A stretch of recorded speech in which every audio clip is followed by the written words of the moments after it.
नमस्कार मित्रांनो, कसे आहात सगळे. मी आज एका अशा लोकेशनवर आलेलो आहे की मला स्वप्न होतं की सनी सिरीज मला या अशा लोकेशनमध्ये शूट करायचे आणि असे व्यक्तिमत्व सोबत शूट करायचे की व्यक्तिमत्व रिव्हील नाही करत मी आता, पण आता लोकेशन रिव्हील करतो.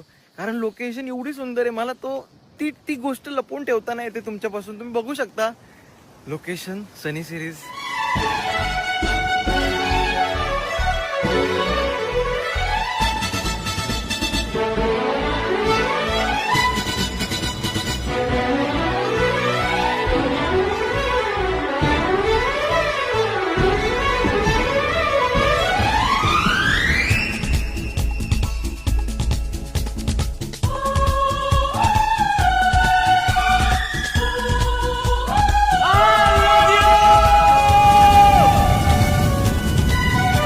तेव्हा तुझ्याकडून मी आजपर्यंत काय नाही मागला, पण इथं मला 4-5 वर्ष